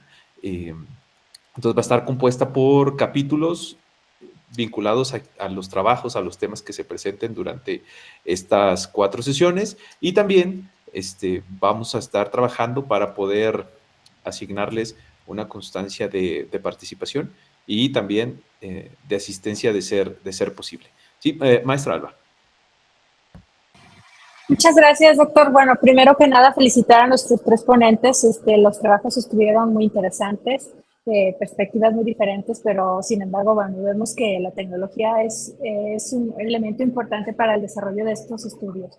Primero, tengo una pregunta para el doctor Jesús Ernesto. Ella nos adelanta que este trabajo está en proceso, que es un trabajo que se está propiciando en este momento. Y ellos inician con una pregunta que me parece muy importante porque me parece que a partir de allí es donde se están debatiendo algunos temas. ¿Quién es el responsable de los sesgos algorítmicos, doctor? Muchas gracias por la pregunta. Bueno, no podemos culpar a la inteligencia artificial, a su entrenamiento y a las redes neuronales y a todo lo que la tecnología que está detrás de ellos, ¿no? Hay algo que se le conoce como el sesgo humano. Entonces, hacia allá va enfocada la investigación también en la estructuración o en la creación del instrumento, como lo tenemos a primera etapa, meramente cuantitativo, quizás no salga muy a percepción ese dato, ¿no? Pero ya quizás en una etapa cualitativa, si es que lo llevamos hacia allá, sin duda alguna estamos buscando ese sesgo humano. Esa es la responsabilidad que nosotros estamos buscando. Es que la IA no me da una respuesta correcta, sí, pero, o sea, ¿cómo lo estás utilizando? Y ahí va el prompt, ¿no? La parte de el correcto uso de la indicación que se le está dando. Y el alumno suele decir, hazme un ensayo, ¿no? Hazme un ensayo completo. Y, ay, no me lo hace bien, o me lo dio información, o la cita o la bibliografía no es correspondiente. Esos son los sesgos que nosotros estamos tratando, porque como lo estamos buscando hacia la educación, realmente no nos importa la parte tecnológica, ¿no? Nos importa la parte humana, sesgo humano. Muchas gracias, doctor. Muchas gracias a usted. Gracias, maestra Alba. ¿Alguna otra pregunta? Bueno, aprovecho, yo tengo una consulta también. Doctor Ernesto, bueno, es como pregunta, reflexión. No sé si está dentro de la propuesta como tal que están desarrollando con el doctor José Manuel, pero bueno, me generó esta inquietud. El uso de la tecnología en educación tiene distintas vertientes y posturas, me parece. Y entonces me surge una inquietud vinculado a ello. ¿Cómo evitar, por ejemplo, que en educación caigamos también en esta visión, postura de un seguimiento, un control posiblemente excesivo de los procesos? ¿Y a qué me refiero? En que en muchas instituciones, procesos, lo que se hace es vigilar cuántos clics da una persona, cuánto tiempo pone atención a un video, cuánto tiempo o en cuánto tiempo hace tal cosa, que me parece que se desvirtuó un poco o bastante el sentido de la tecnología en los procesos educativos. Y bueno, me quedé con esta idea porque mencionaba algo de justo la parte de la eticidad, de la ética de la inteligencia artificial, y que justo me parece que la inteligencia artificial también abona este tipo de posturas y de acciones o en la educación. Entonces, ¿cómo ve usted, doctor, o cómo considera que podemos evitar también este tipo de posturas que, en lugar de ayudarnos a construir, a mejorar los procesos educativos, me parece que iría en sentido contrario? Muy bien. Por ahí en una de las ponencias es la palabra clave de toda esta parte, ¿no? La brecha digital, porque es como la brecha que no logramos romper todavía. Y sin duda la capacitación docente, que es la práctica, ya la capacitación en la práctica docente, la capacitación constante en estos temas de inteligencia artificial. La pregunta está ahí, de repente como que identifiqué algunas cosas, ¿no? Me venía a la mente cuando estabas haciendo tu comentario algo que yo te respondería con analítica de datos. No sé si por ahí va orientada la pregunta. Como cuando dices tú que cuántos clics detecta, que si cuánto tiempo se queda en el video, toda esa parte.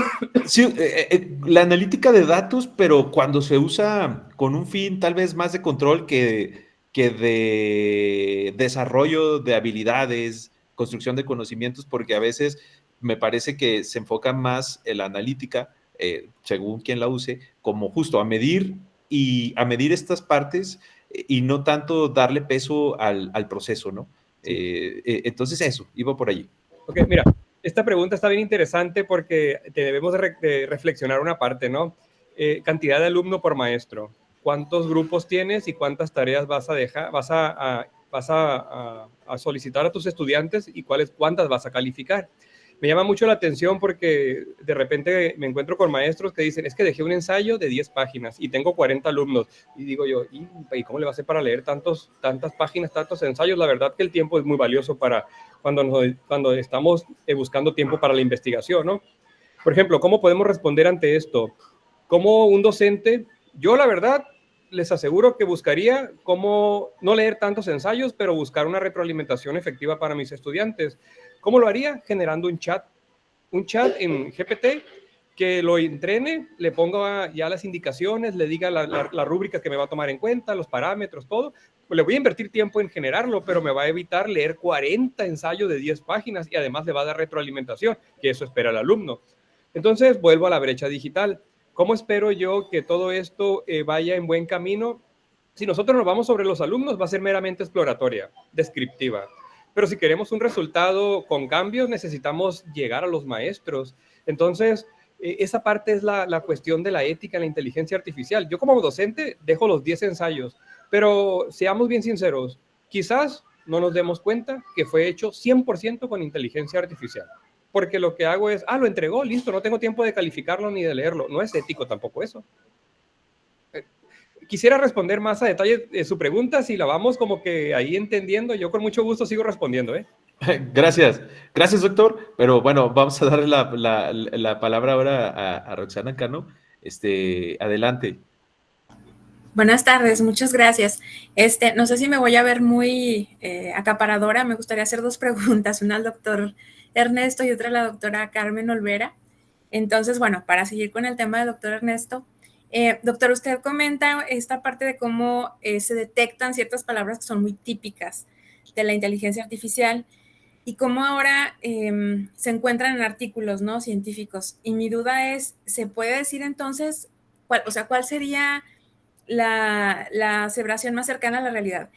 ¿Que se estén usando inteligencias artificiales para escribir los artículos o que la inteligencia artificial esté aprendiendo de los artículos, como usándolos como un corpus, a la hora de que usamos, por ejemplo, el chat PDF o el Acrobat, que ya tiene también integrada la inteligencia artificial? Duda auténtica.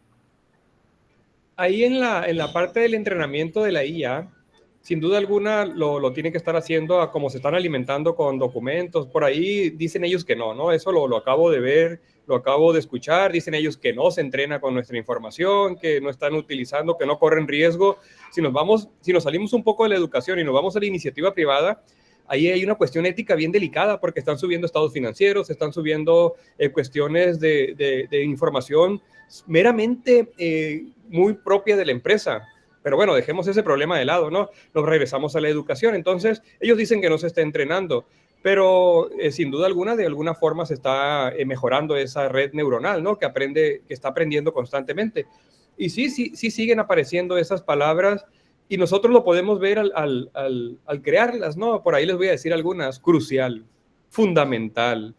Y si no ponemos, y si por ahí el estudiante se le barre, dice en resumen, o si gustas que te recomiende alguna otra te haga alguna otra sugerencia, que hasta vi un video sobre eso, ¿no? De un candidato que estaba, alguna cuestión así como de un simposium como este, que está leyendo todo muy profesional y de repente lee la parte que genera ChatGPT al final, ¿no?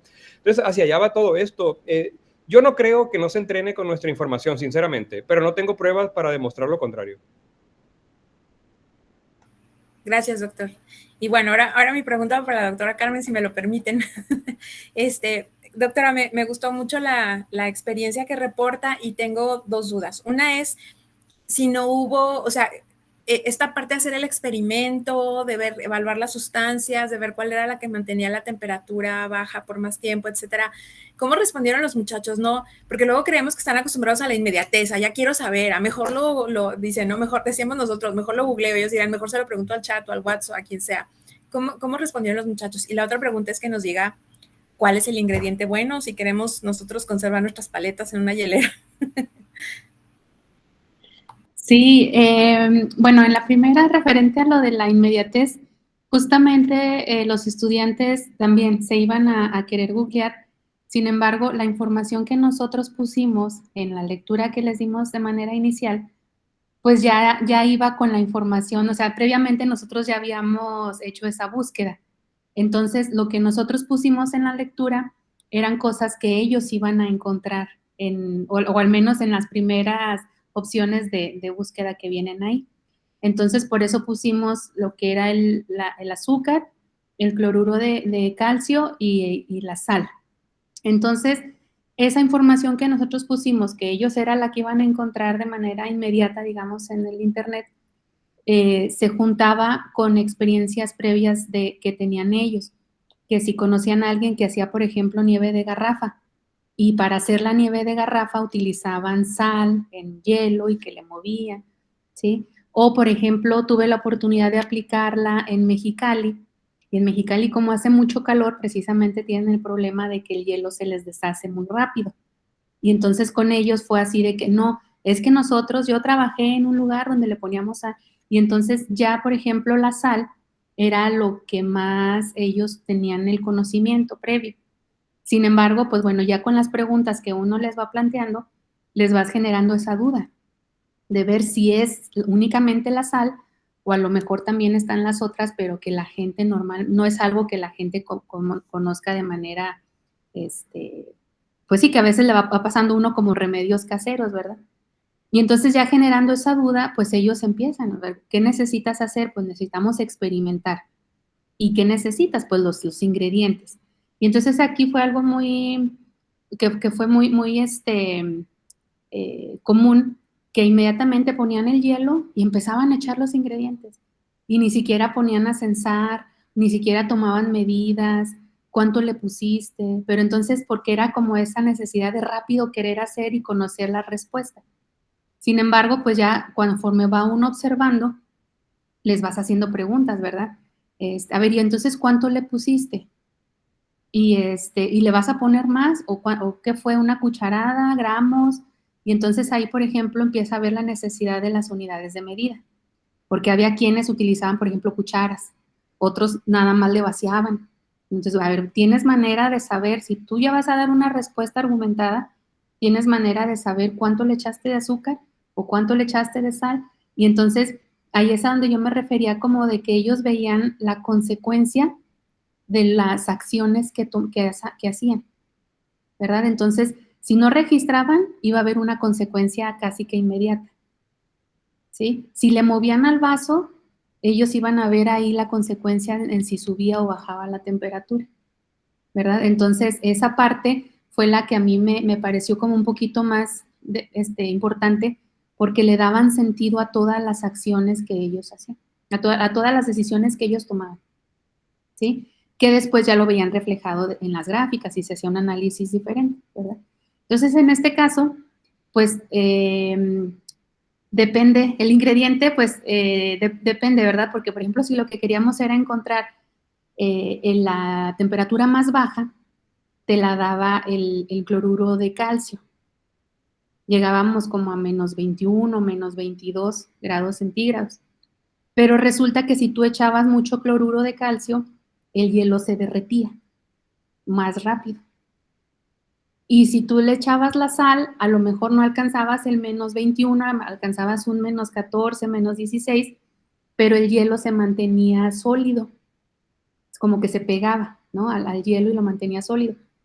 Entonces, por ejemplo, ahí ya venían otros argumentos para la toma de decisiones, que decía, es que si yo voy a traer mi hielera, no voy a andar con el agua ahí por todos lados y con el peligro de que el agua le llegue a las paletas, ¿verdad? Entonces, esa parte también fue importante porque no solo tomabas decisiones con base en los resultados matemáticos, sino que entonces ya esos resultados los interpretabas con el contexto y entonces ya dabas una decisión, una respuesta.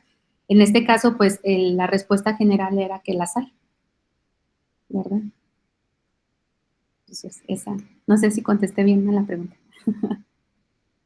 Sí, muchas gracias. Muchas gracias, doctora. Ahora le cedo el uso de la voz al doctor José Manuel.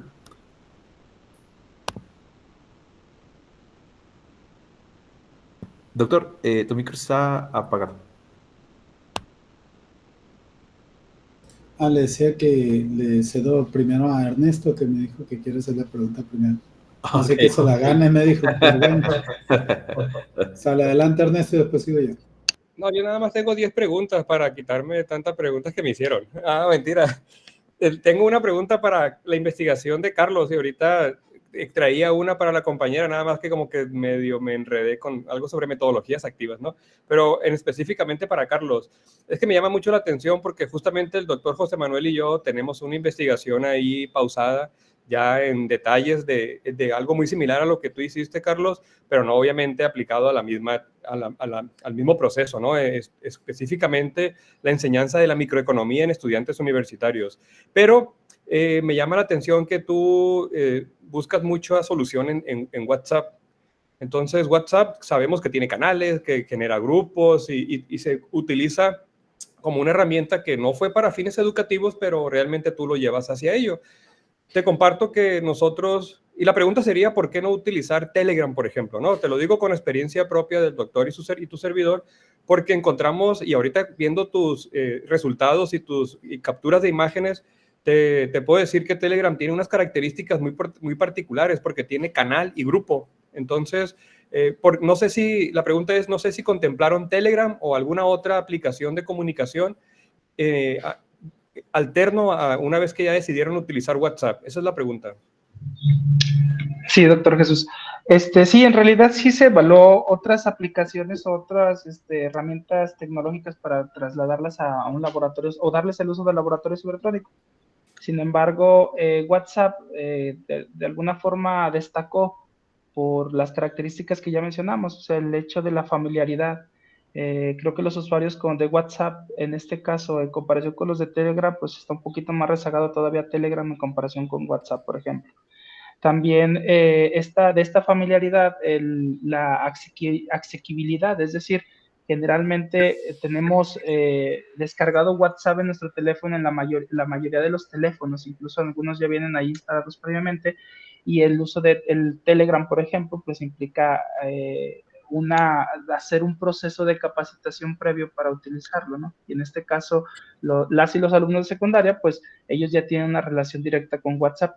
De igual manera, Telegram, bueno, en el caso de WhatsApp, algo que de alguna forma me movió, me impulsó todavía a elegirlo como el adecuado, pues fue la integración de esta IA, ¿no? Que salió recientemente y que esa IA nos facilitó mucho lo que tiene que ver con el desarrollo del método científico, que una de las partes cruciales de este método científico, pues es la indagación y el hecho de tener ya integrada una inteligencia artificial propia de la aplicación, también ya daba un plus. Y por último, en suma, pues el hecho de que sea una aplicación que incluso ya viene integrada en muchos planes, por ejemplo, de saldo o de recargas, pues el hecho es que también le daba ese plus de acceso, de facilitación del acceso. Y de igual manera, pensando esto, explorando, no solamente en un ambiente, pues, no sé, en un ambiente urbano, sino que también en algún momento se pudiera trasladar hacia lo rural. Pienso en la etapa que tuvimos de pandemia, cómo WhatsApp adquirió ese papel, pues, relevante para la educación a distancia. Sí. No sé si respondí lo que buscaba, doctor. No, sí, y ciertamente, pues el que tenga Meta incluido, eso es muy, es una cualidad que lo tiene ante, bueno, está bastante interesante, ¿no? Por ahí también hay que también indagar otros horizontes y WhatsApp no está descartado, ¿no? Bastante interesante.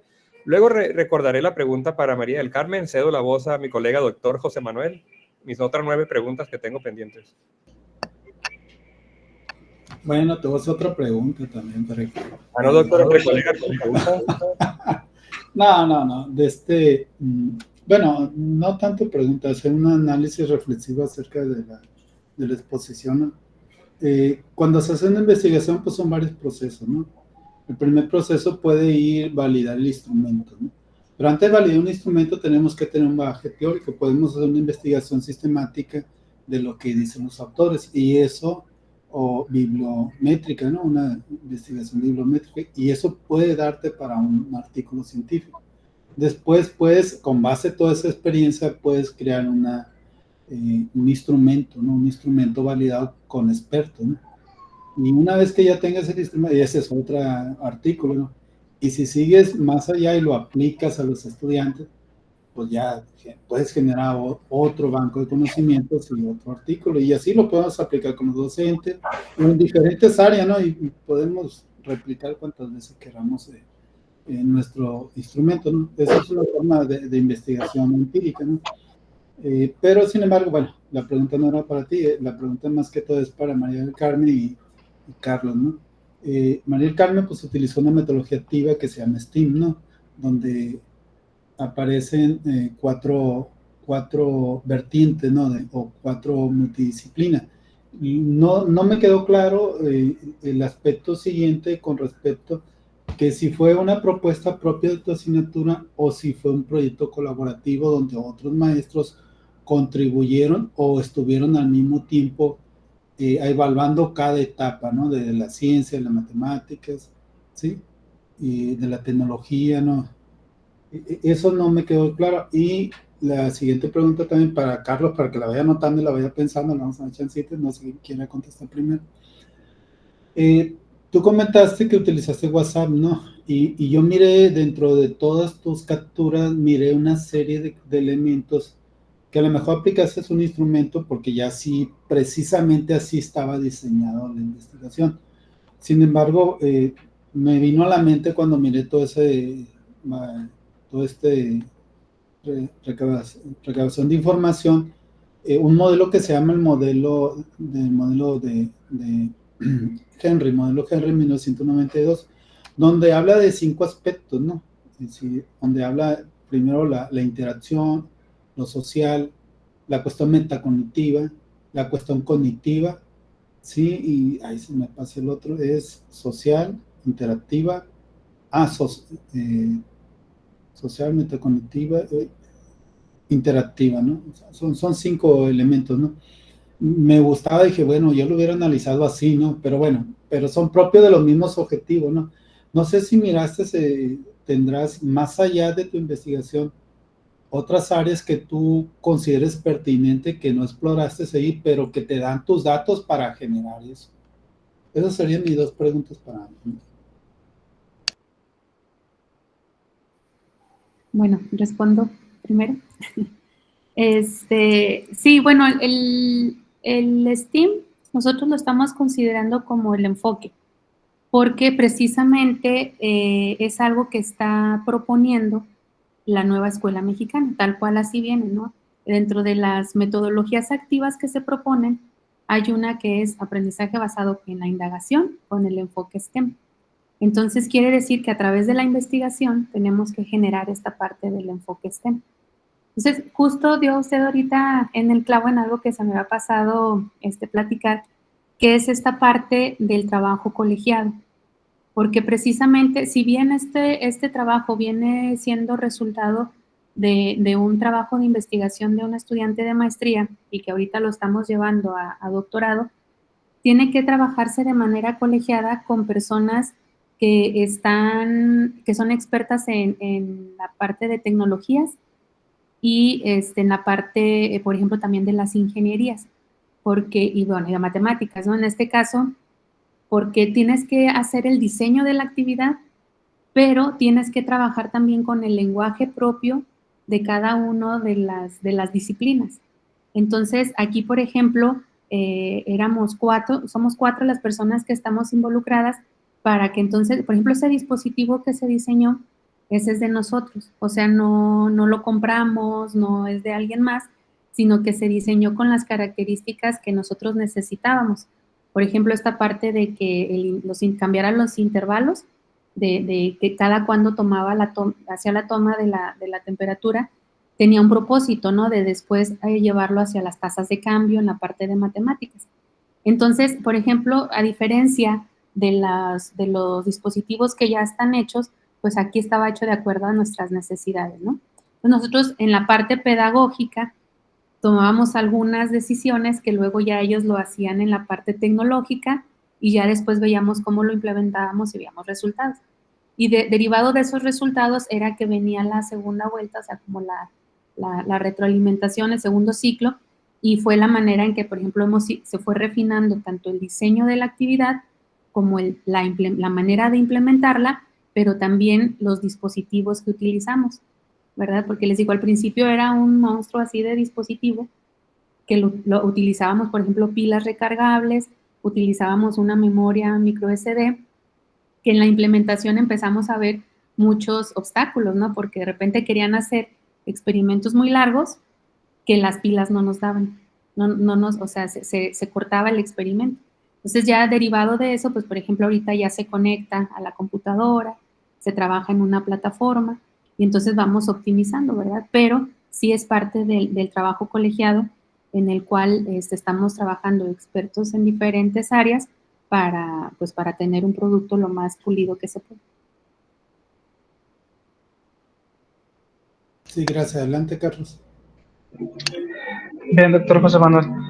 Bueno, debo de confesar que el hecho de analizar el pensamiento crítico salió como una inquietud y al mismo tiempo a raíz de una crítica que se hacía a los nuevos planteamientos del sistema educativo, de la propuesta educativa del 2022, esta nueva escuela denominada Nueva Escuela Mexicana, que el hecho de mencionar como uno de sus ejes principales al pensamiento crítico, pero no mostrar una forma ni de enriquecerlo ni de evaluarlo, pues eso es lo que de alguna forma impulsó este análisis, específicamente en ese concepto de cómo es que podemos medir si este pensamiento crítico se está propiciando o no.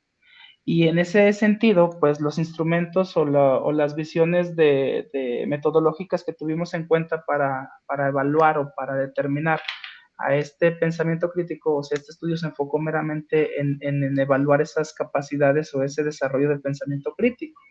Desde luego que en el transcurso de la práctica nos dimos cuenta que existían otras áreas de evaluación, pues por ejemplo, esta parte de cómo es que se llevaba a cabo la interacción a través de estos laboratorios cibertrónicos, o evaluar de igual forma uno de los hallazgos importantes que tuvimos, pues es que es la participación y la motivación, ¿no? Para que con la que llevaban a cabo estas actividades a través de estas nuevas metodologías. Sin embargo, el evaluar una faceta del pensamiento tan compleja como es el pensamiento crítico nos dio mucho material. De hecho, el análisis que se hizo, tanto cualitativo como cuantitativo, es un análisis muy extenso que en estos 15 minutos pues no pudimos ofrecer más que una probadita. Y en suma a este análisis de alguna forma mixto, pues también hay un previo, una justificación o una búsqueda de esa relación entre el método científico con el desarrollo del pensamiento crítico y por qué usar este método científico. Hay una fundamentación que también nos dio mucho material de análisis para trabajar. Y derivado de esta gran cantidad de información, pues se determinó, se tomó a consideración el hecho de que exponer o abordar otras áreas relacionadas con lo cualitativo de este estudio o de estas actividades o resultados que nos dieron, pues incrementaba todavía más el mundo de información que tenemos hasta el momento. No se descarta, y desde luego, como usted lo mencionó, en este proceso de investigación, pues hay muchas facetas y en cada una de ellas puede haber información tan relevante o tan importante que de ahí puede salir capítulos de libros o publicaciones de cada uno de los apartados. Y no se descarta la posibilidad, sin embargo, pues sometidos de alguna forma a los tiempos, a la cantidad de información y a los resultados que obtuvimos, que son muy amplios, pues las descartamos por el momento, doctor José Manuel. No sé si respondí su pregunta. Excelente, gracias. Pues bueno, en honor al tiempo que ya estamos así rozando, las 7:30, adelante, Noemí, adelante. Sí, buenas tardes. Antes que nada, felicitar a los 3 ponentes. Doctora María del Carmen, me encantó su trabajo, sí, el que aplicó ahí en educación básica con los niños de secundaria, sin más no tengo entendido. Esa parte, ese proyecto que lograron conjuntarse, ¿no? Varias disciplinas, me encantó, porque están en una etapa en la que puedes motivar mucho a los niños para incursionar a la ciencia, el que se pregunten qué es lo que ocurre, cómo puedo yo mantener esas bajas temperaturas, qué cantidades son las que yo voy a agregar, cuáles son las ideales. Una vez posteriormente a ello, los datos que generaron, el encaminarlos, el cómo ir construyendo esas gráficas y luego interpretarlas, me encantó. Considero yo que son de trabajos que realmente sí se deben de llevar, aplicarlos, sí, en ese sistema educativo, que es primordial, considero yo, y sería realmente significativo, sí, en educación secundaria, porque de ahí creo yo, sí, que podría haber un semillero de futuros científicos para nuestro país, ¿sí? Muchísimas gracias. Muchas gracias por su comentario. Y pues bueno, vamos a cerrar nuestra primera sesión de este seminario. No sin antes agradecerles a todas y a todos su participación, en especial a nuestros ponentes del día de hoy. También quisiera aprovechar para hacerles la invitación de nuestras próximas sesiones, que serán el 16, el 23 y el 30 de este mes. Estaremos las tres siguientes semanas trabajando justo con la intención de que se pueda conocer o dar a conocer lo que se están haciendo en nuestra región, en nuestras instituciones, ver cómo enriquecer lo que hacemos y lo que hacen otras personas, y bueno, compartir, como vieron el día de hoy, es compartir nuestras experiencias, visiones, y pues bueno, doctor José Manuel, maestra Alba, ¿algo más que añadir? Solamente que prendan la cámara para la foto, ¿no? Sí, para no extendernos más. Sí nos gustaría eso, que prendieran su cámara para tomar la captura pertinente.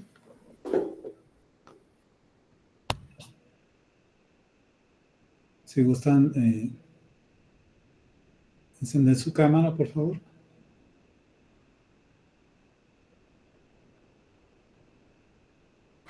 Bueno, ¿capturas, Marco, o capturo yo otra vez?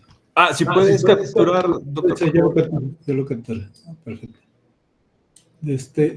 Y agradecerles, ¿no?, que hayan participado en esta primera sesión del seminario, e invitarlos también, como dice el doctor Marcos, a la segunda sesión, sí, y ojalá que estuviera también igual de nutrida, ¿no? Sin más preámbulo, para no tardarnos más tiempo, pues agradecerles su participación. Doctora Alba, si quieres comentar algo. No, pues también lo mismo, doctor. Me sumo a las felicitaciones nuevamente y esperamos que contar con su asistencia el próximo 16 en la misma liga, doctor Marco. Sí, Sí, así ok. es. Bueno, entonces aquí nos estaremos reportando y estaremos tomando lista de la asistencia para ahora sí que para las constancias. Y bueno, antes de despedirnos, ahora sí, si alguien quienes está aquí acompañándonos se quiere animar a participar en algún momento, les comparto el correo con el que estamos trabajando para que se comuniquen con nosotros con toda confianza. Permíteme nada más. Y lo pegué en el chat, ¿sí? Entonces, muchas gracias y nos vemos la próxima semana. Que tengan una excelente noche. Muchas gracias a todos. Muchas Gracias, gracias. Hasta igualmente. pronto. Bonita Hasta tarde. luego. Hasta luego. Gracias, hasta luego. Hasta luego.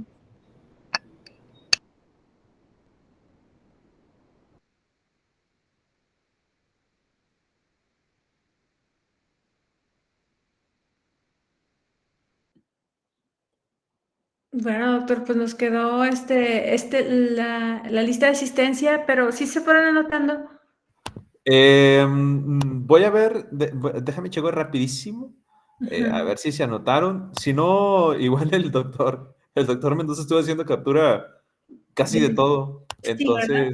Entonces, sí, creo que si por algo no quedaron no se registraron, Ajá, hay captura. hay evidencia. Sí, bueno, solamente se registraron 9 hasta ahorita. Ajá. Ah, nada más le digo que ya se terminó la sesión. Quiere preguntar. Ya se salió. Entonces, se registraron 9, pero no sé si. Hola, buenas noches. ¿Ya terminamos la sesión? Ella. Ya. Entonces, no sé si todavía no se registran, porque se van a registrar más tarde, o no anotaron, pero igual, como quiera, ya tenemos ahí las capturas. Ok. No, muy bien. Oiga, doctor, pues qué padre, sí, muy bien salió. Sí, estuvo bien. ¿Sigue grabando, doctor? Es cierto. Bueno, ahorita lo cortamos. Ok. Lo Sí, cortamos. lo que estaba, bueno, lo que le quería comentar es que si quiere pasarme el video y ahí le hago ahí una edicioncita, una entrada.